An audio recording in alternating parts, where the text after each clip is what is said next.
Hola, ¿qué tal? Amigos, amigas, aquí como siempre su amigo y servidor Enrique Montaño. Bueno, pues como anuncié hace unos minutos, hoy voy a hablarles respecto a la prisión preventiva. Hablaré en cuanto a lo que es la prisión preventiva en sus diversas facetas, cuáles son los tipos en este caso, cuál es su finalidad, quién la decreta, el procedimiento que se lleva para decretarla, qué tiempo debe durar. Posteriormente mencionaré cuáles son las conductas previstas en un código penal que ameriten prisión preventiva.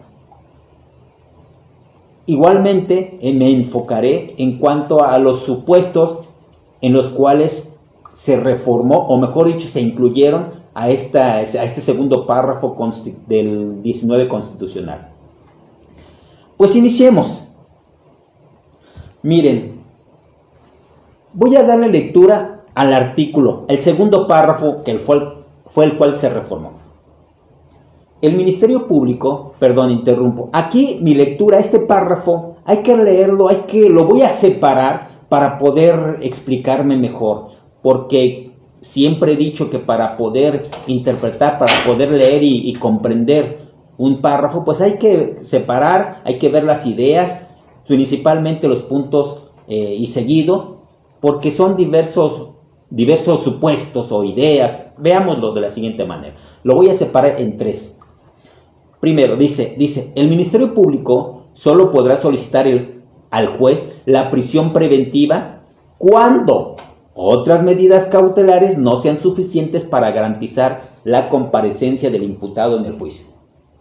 El desarrollo de la investigación, la protección de la víctima, de los testigos y de la comunidad, así como cuando el imputado esté siendo procesado o haya sido sentenciado previamente por la comisión de un delito doloso. Punto. Esa es una primera parte. Otra parte. El juez ordenará la prisión preventiva oficiosa. El juez ordenará la prisión preventiva oficiosa en los casos de abuso o violencia sexual contra menores, delincuencia organizada, extorsión, delitos previstos en las leyes aplicables cometidos para la ilegal introducción y desvío, producción y desvío,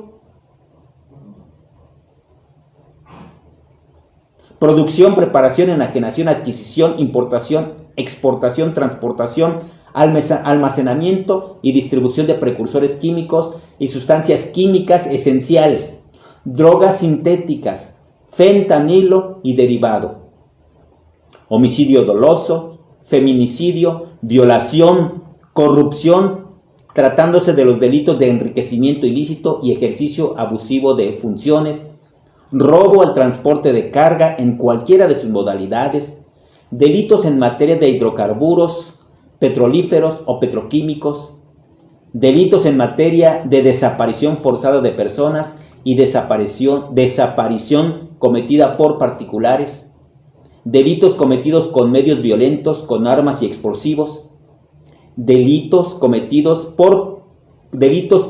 en materia de armas de fuego y explosivos de uso exclusivo del ejército, la armada y la fuerza aérea, así como los delitos graves que determine la ley en contra de la seguridad de la nación, de la salud, del libre desarrollo de la personalidad, contrabando y cualquier actividad relacionada con falsos comprobantes fiscales en los términos que fije la ley. Ahora vamos a la segunda parte.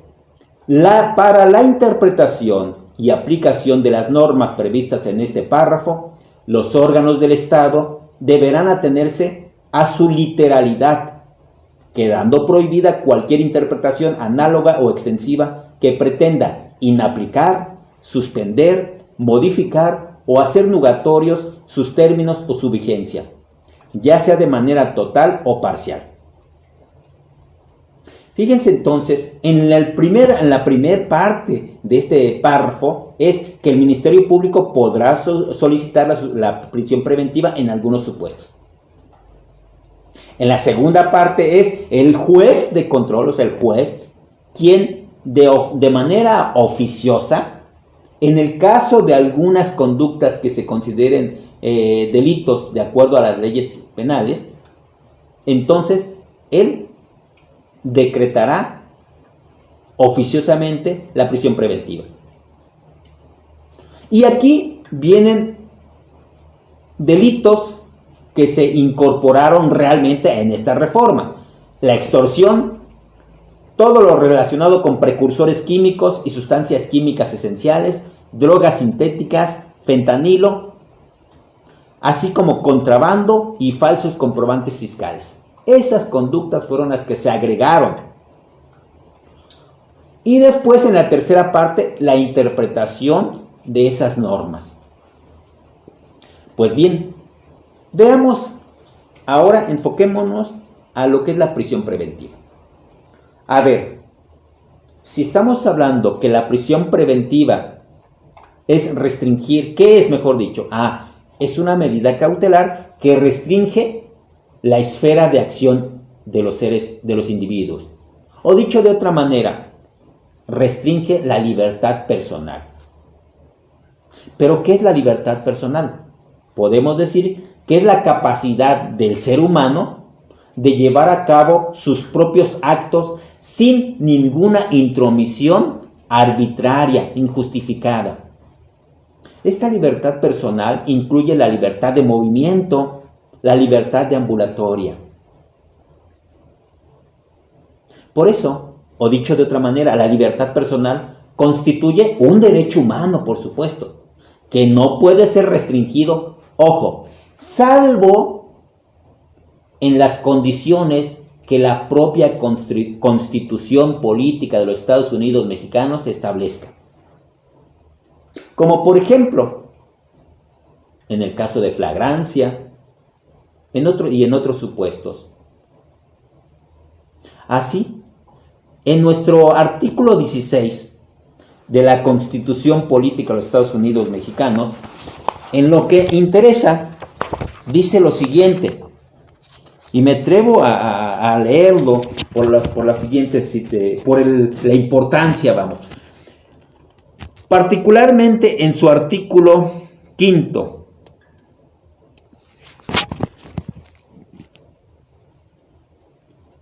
Bueno, primero hay que precisar que el artículo 16 contiene diversas garantías de los derechos de libertad y de seguridad de las personas.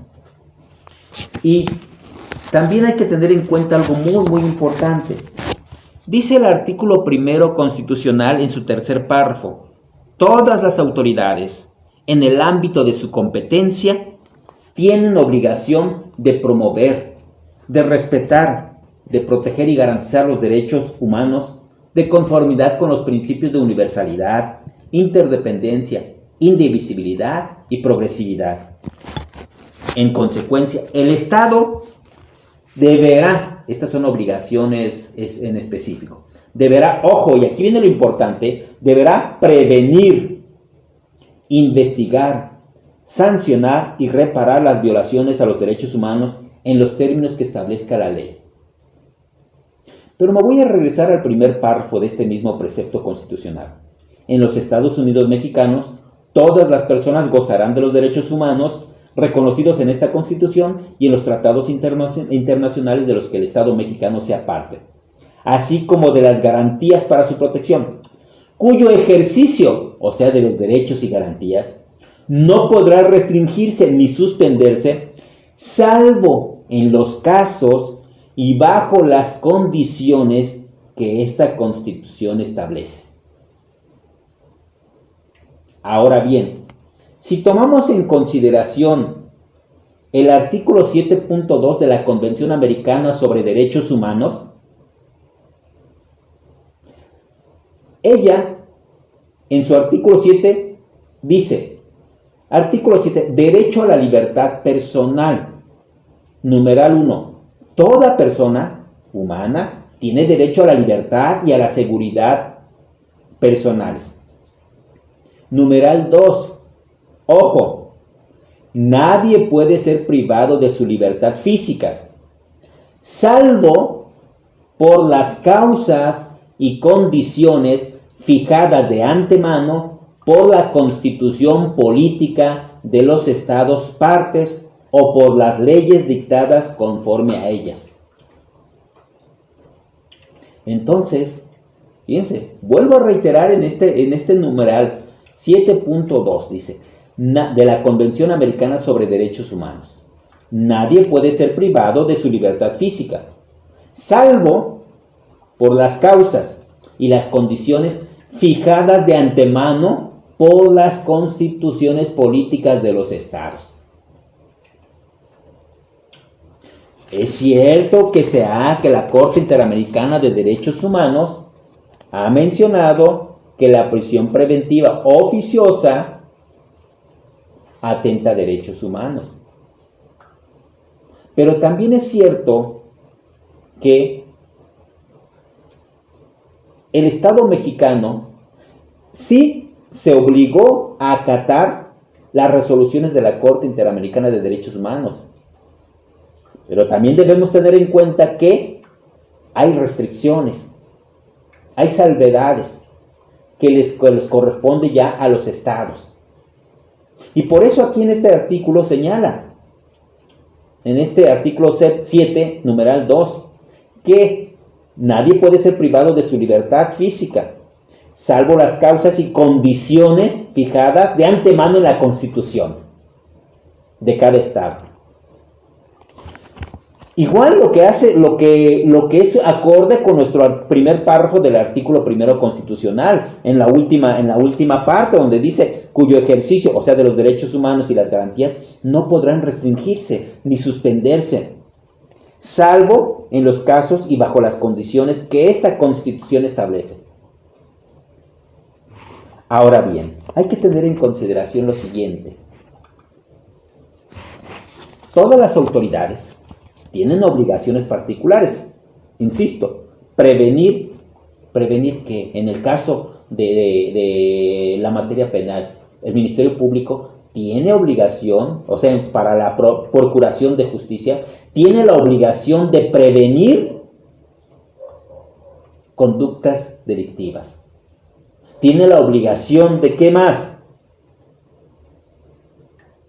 En su caso, que se cometan, pues tiene la obligación de investigar qué sucedió, quién lo hizo o quiénes, dónde sucedió, cuándo, quiénes son las víctimas, los ofendidos, etc. Y una vez ¿y esa investigación cómo se hace? Pues a través, obviamente, sus diligencias de investigación, pero se lleva un proceso, un procedimiento, en el cual se tutelan los derechos fundamentales de los indiciados. Y después, una vez que ya se determina que sí se cometió cierta conducta delictiva y quién fue el responsable, se le dicta una sentencia, es decir, donde de la sentencia se le aplica una sanción, se le dicta una sanción a esta persona. Por eso aquí dice prevenir, investigar, sancionar y reparar. Entonces, esos son objetivos de todo un cuerpo social. Y en el caso de la Procuración de Justicia, se tiene que prevenir los delitos.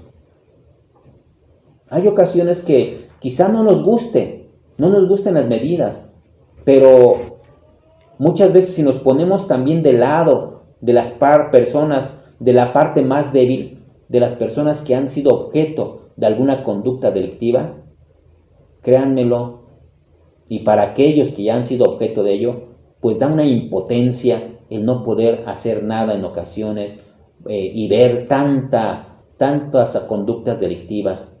Lamentablemente, pues va creciendo esta situación.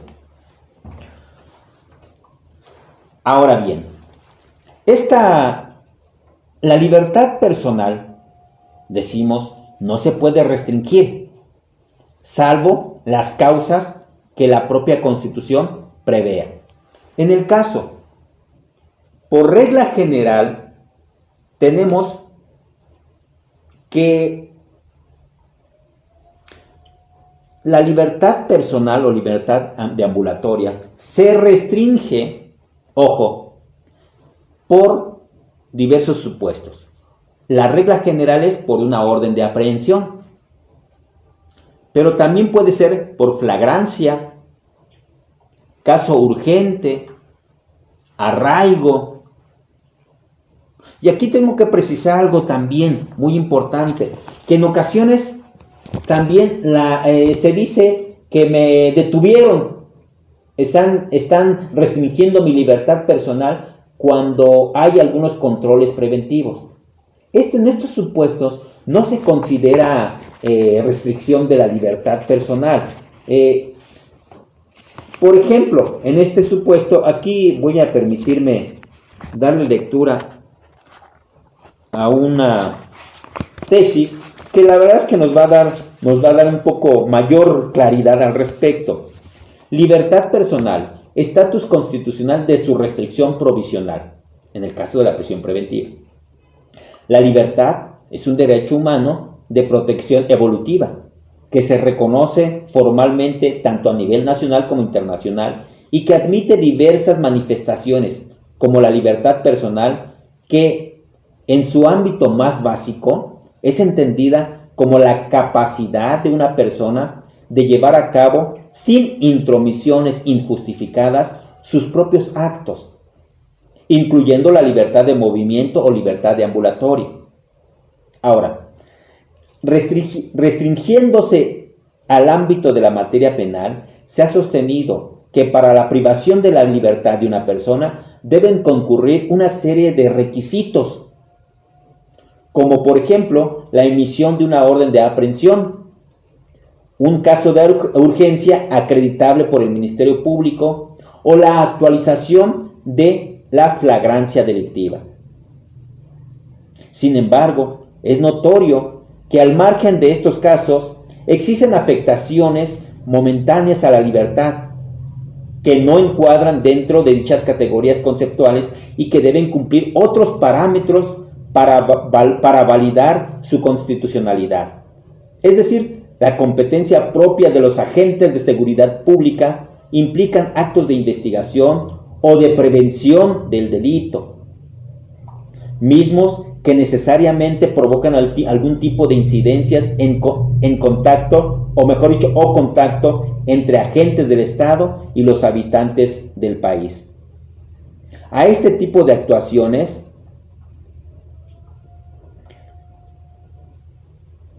A este tipo de situaciones se les puede denominar restricciones provisionales al ejercicio de un derecho, ya que no conllevan una privación de la libertad personal, sino una afectación momentánea de la misma, que deberá estar justificada por la autoridad y que en muchos casos tiene una finalidad última: la prevención, preservación o consecución de la seguridad pública.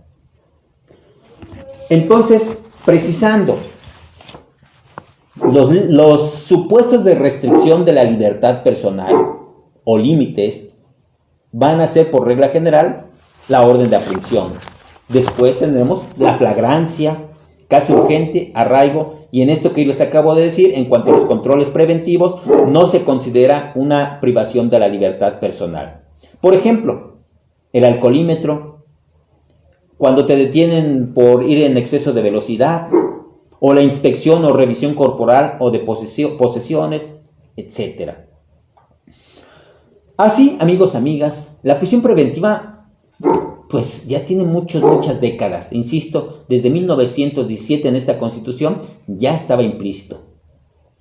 Claro que ha tenido modificaciones en 1948, 1993, en el 2008, en el 2019, en el 2021 y por supuesto la reciente. Ahora bien, ¿cuál es la finalidad de la prisión preventiva? Pues su finalidad es garantizar que el indiciado comparezca al juicio, asegurar el buen desarrollo de la investigación, proteger a la víctima, a los testigos, a la comunidad. También, cuando el imputado esté siendo procesado, bueno, se dictará la prisión preventiva. O cuando el imputado ya haya sido sentenciado por otro delito doloso. Estos son los supuestos que garantiza la prisión preventiva. Esta prisión preventiva, como ya lo mencioné cuando leí el segundo párrafo del artículo 19 constitucional, que mencioné que una es el Ministerio Público que la solicita, otra es el juez de control que la dicta.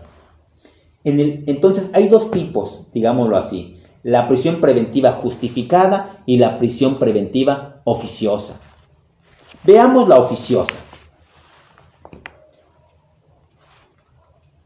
El juez de control ordenará la prisión preventiva oficiosamente cuando, por ejemplo, existan conductas por abuso o violencia sexual contra menores, delincuencia organizada, extorsión, homicidio doloso, feminicidio, que aquí hay que tener muy en cuenta esto.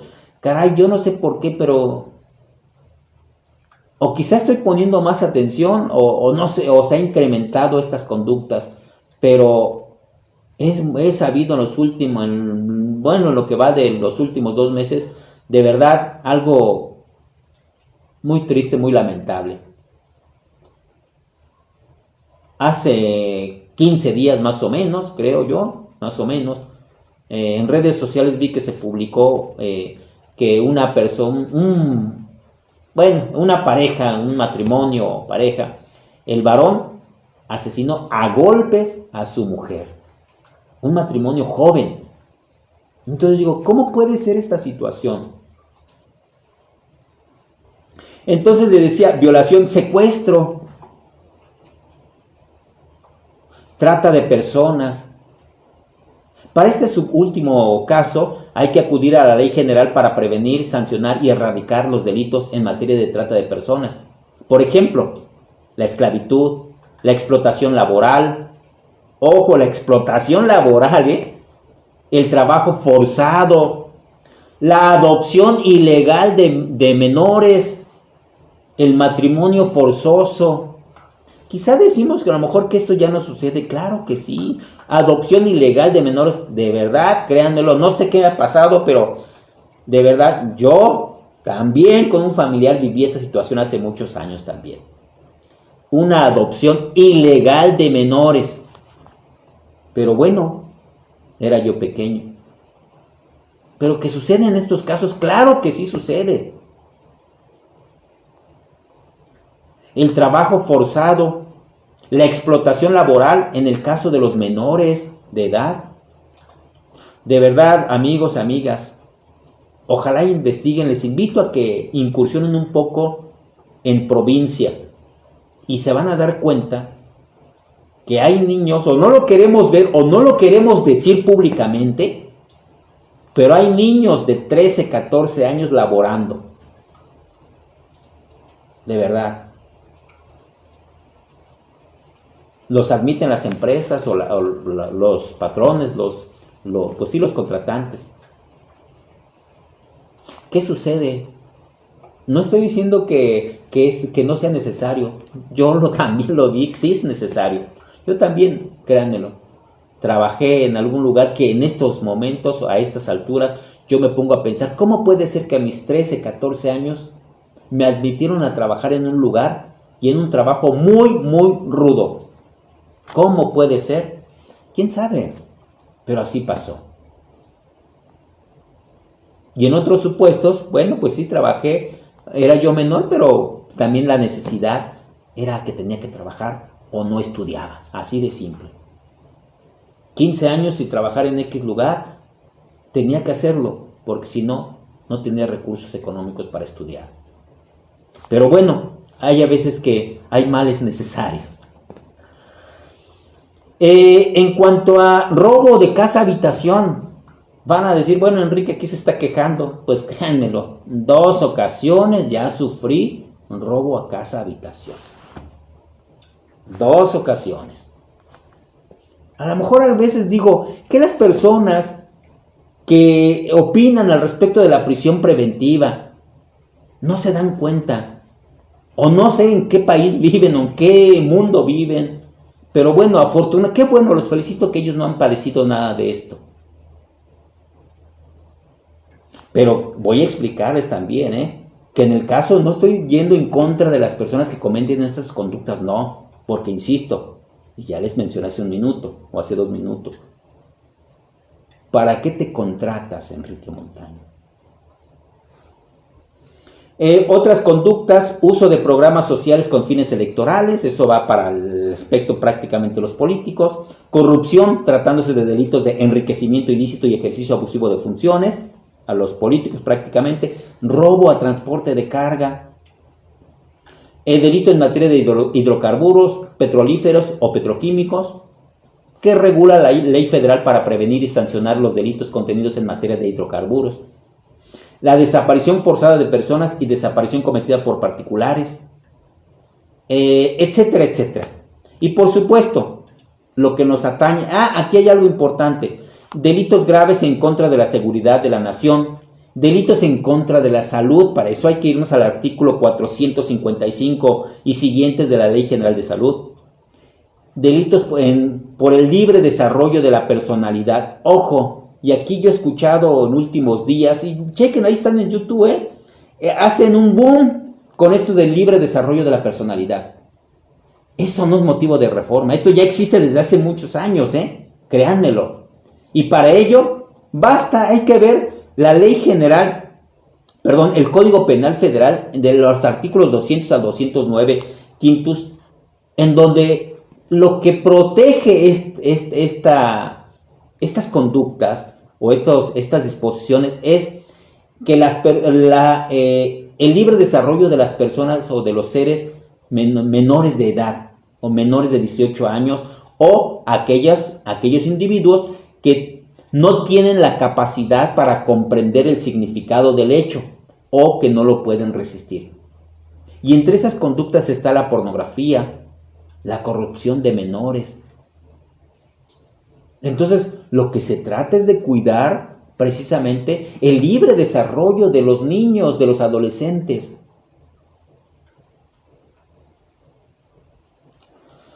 Y vamos a otro punto, contrabando y falsos comprobantes fiscales. Estos 2 últimos que son parte de la reforma ya a partir de que se publicó el 31 de diciembre del año inmediato anterior.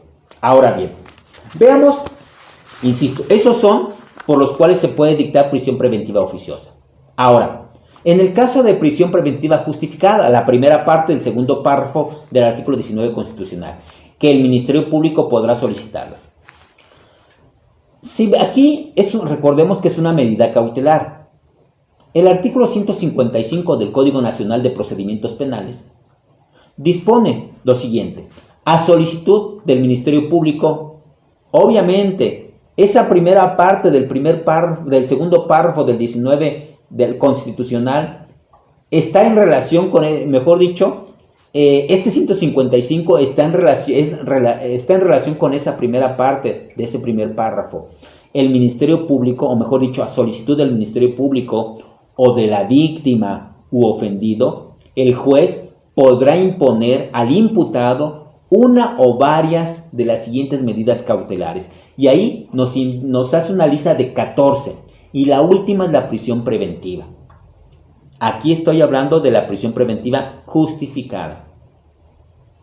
Entonces, ¿qué quiere decir? Que con estas, si vemos el contenido del artículo 19 constitucional y todas ese listado de conductas que se consideran que ameritan prisión preventiva oficiosa, si el imputado si el indiciado se le está siendo señalado, se le está imputando un delito que no se encuentre dentro de ese catálogo del 19 segundo párrafo, entonces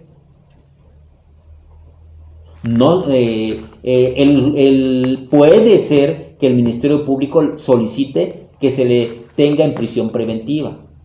Pero bueno, esta es la última, en este supuesto, Aquí ya comúnmente pues no se dicta la prisión preventiva en esos supuestos, porque en términos de este artículo, el abogado defensor o el mismo imputado puede solicitar alguna otra medida, como por ejemplo presentarse periódicamente ante el juzgado, exhibir una garantía económica, que se le embarguen bienes, que se le inmovilicen cuentas bancarias, o también se le puede dictar que se le prohíba concurrir a determinado domicilio. Por ejemplo, si es violencia familiar, entonces pues se le puede dictar la medida de que se aleje, se separe de manera inmediata del domicilio conyugal, etc. Ahora bien, la prisión preventiva, sea justificada u oficiosa, tiene una duración de 2 años. Esa es la regla general. Excepto, es decir, puede rebasar esos 2 años cuando el imputado esté ejerciendo medios de defensa. Por ejemplo, alguna apelación, un juicio de amparo. ¿Y esto por qué hay ese límite? Porque, bueno, pues en la práctica, muchos casos, en muchos asuntos, los abogados promueven tendenciosamente medios de impugnación a fin de, o con la finalidad de alargar el proceso.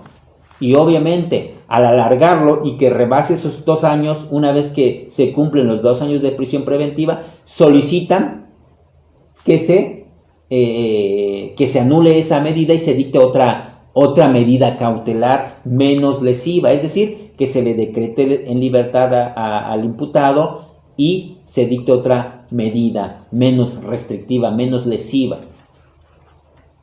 Entonces, bueno, pues puede haber asuntos, o mejor dicho, pues sí, asuntos donde el imputado cometió una conducta, vamos a decirlo así, por ejemplo, feminicidio. Entonces, ¿qué sucede ahí?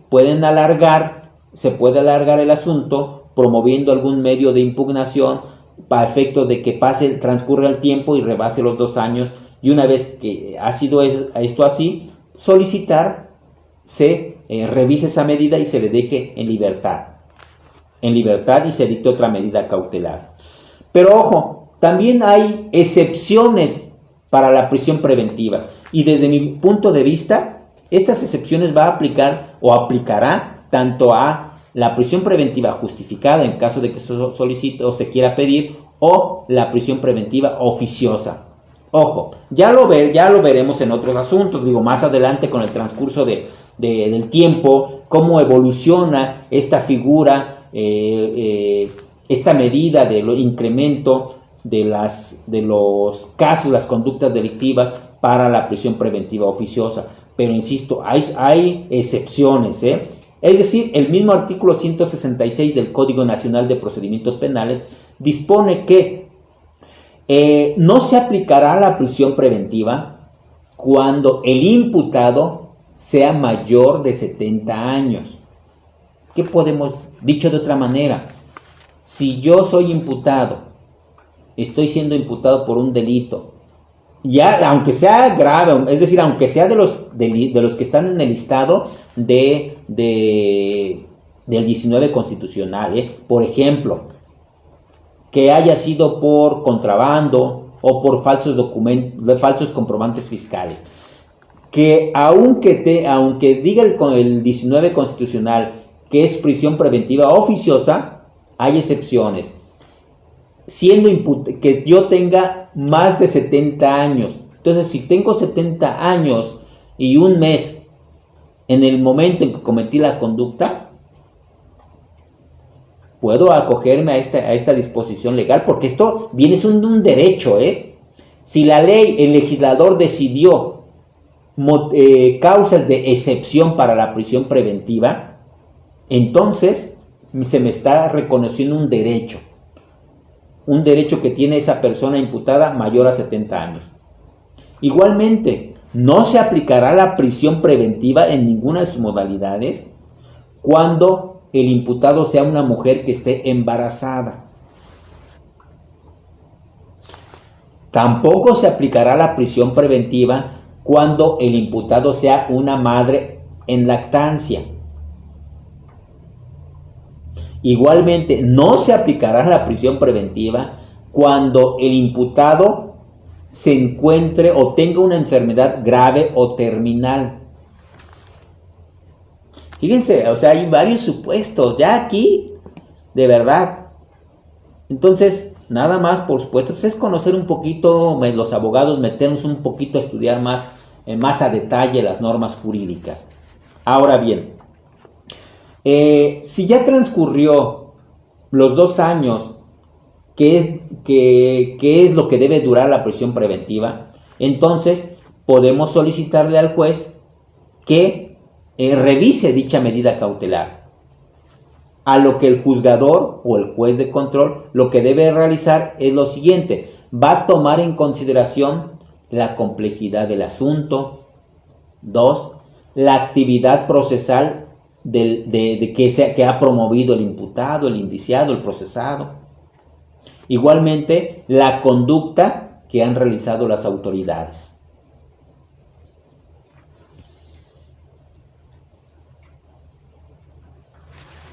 Ahora, ¿cuál es el procedimiento para la aplicación de la prisión preventiva en general? Bueno, ya decíamos que el artículo 16 constitucional prevé esa medida. Por ejemplo, dice el 16 quinto párrafo. A ver, permítame para que vea yo mejor, porque la verdad es que dice el artículo 16 quinto párrafo: cualquier persona puede detener al indiciado en el momento en que esté cometiendo un delito o inmediatamente después de haberlo cometido, poniéndolo sin demora, sin demora, a disposición de la autoridad más cercana, y esta con la misma prontitud a la del Ministerio Público. Existirá un registro inmediato de la detención. Ok. Ahora, en el 7º párrafo nos dice lo siguiente: en casos de urgencia o flagrancia, el juez que reciba la consignación del detenido deberá inmediatamente ratificar la detención o decretar la libertad con las reservas de ley. Ojo, porque eso es muy importante. Ahora, entonces, ese es el procedimiento de aplicación. Continuamos con eso. Una primera etapa de ese procedimiento para su aplicación. Ojo, estoy diciendo para su aplicación. ¿Qué sucede? ¿Cuáles son los antecedentes para dictar esa prisión preventiva, oficiosa o justificada? Bueno, ¿qué se tiene que ver? 1, la detención, el momento en que es detenida la persona. Por eso recordemos que cualquier persona puede detener al indiciado, pero lo debe debe ponerlo a disposición del Ministerio Público sin demora. Ojo, desde el momento en que lo detuvieron hasta el momento en que ponen a disposición al indiciado ante el Ministerio Público. Eso es sin demora. Y ojo, porque aquí puede ser que, aunque sea un delito grave, puede quedar en libertad la persona. Ojo, claro, insisto, eso depende ya de los abogados, por supuesto. Este es el punto fino.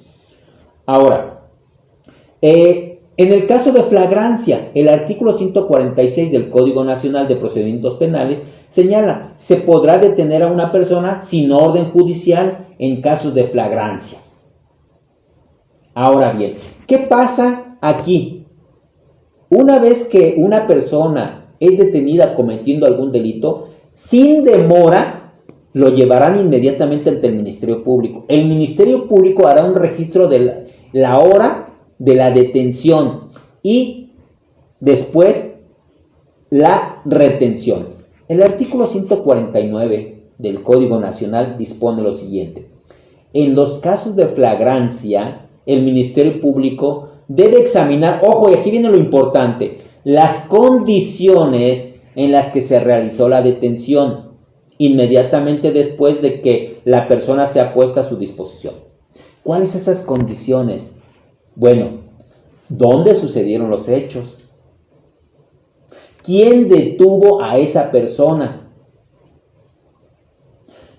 ¿Qué estaba haciendo o bajo qué circunstancias lo detuvieron? ¿Qué pruebas o hay, qué elementos, qué datos hay que acrediten que él fue la persona que estaba cometiendo ese hecho delictivo? Hicieron el registro de la detención, el tiempo que duró desde el momento, en la hora en que lo retuvieron, el lugar, desde ese momento, quién lo acusa, por ejemplo, desde ese momento que lo detuvieron hasta el momento en que lo presentaron al Ministerio Público, qué tiempo, cuánto tiempo transcurrió y por qué motivo transcurrió ese tiempo. Porque puede ser que a la persona, en la mayoría de los casos, lamentablemente, los policías lo detienen y luego, bueno, pues se lo llevan por ahí a marearlo, ¿verdad? A dar vueltas y lo ponen a disposición del Ministerio Público después de mucho tiempo, después de ya horas. Entonces, aquí el Ministerio Público tiene que revisar esas circunstancias. Y dice, si la detención no fue realizada conforme lo prevé la Constitución y este código, entonces se le decretará la libertad inmediata a la persona detenida.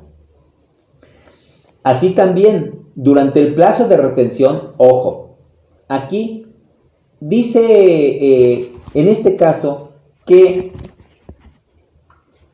dice el artículo 16, 10º párrafo, ningún indiciado podrá ser detenido por el Ministerio Público por más de 48 horas, plazo en que deberá ordenarse su libertad o ponerse a disposición del Ministerio Público.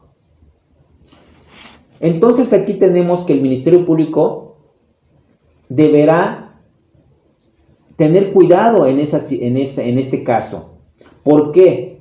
Porque el que tenga 48, el que se señale en 48 horas que la persona que es detenida esté detenida, esté encerrada ahí en galeras, ahí en los separos, ahí con el Ministerio Público, es un derecho que se le da. Ese plazo de 48 horas viene siendo por diversos motivos, fíjense. El objetivo de ese plazo es por lo siguiente. Uno, que el Ministerio Público tenga tiempo para integrar la indagatoria, la investigación. Otro motivo es que ese plazo razonable se le da como un derecho al indiciado, al detenido, para que pueda defenderse, para que pueda ofrecer pruebas. Además, ese plazo de 48 horas es para evitar divergencias o ambigüedades respecto al plazo o a la palabra sin demora. También tutela derechos fundamentales como el de la libertad personal, porque si se rebasa esas 48 horas, entonces el Ministerio Público deberá poner en libertad al detenido. Igualmente, se trata con ese plazo de 48 horas de que se eviten cárceles privadas o, por ejemplo, lugares clandestinos de retención.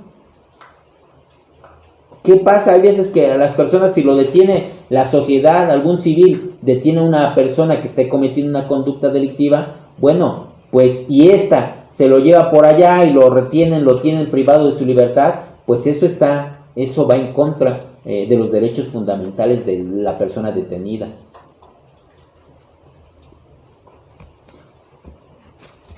Ahora bien, ¿qué pasa una vez que el Ministerio Público transcurren esas 48 horas y ella tiene que decidir si va a ejercer acción penal o no? Si determina que no ejercerá acción penal porque no hay elementos suficientes para ello, entonces decretará la libertad inmediata de la persona retenida. Pero, por el contrario, si sí hay elementos suficientes para el ejercicio de la acción penal, le solicita a un juez que se abra le solicita audiencia. Y esa audiencia se le llama la audiencia inicial, con la cual inicia el proceso. Esto en términos del artículo 211 del Código Nacional de Procedimientos Penales.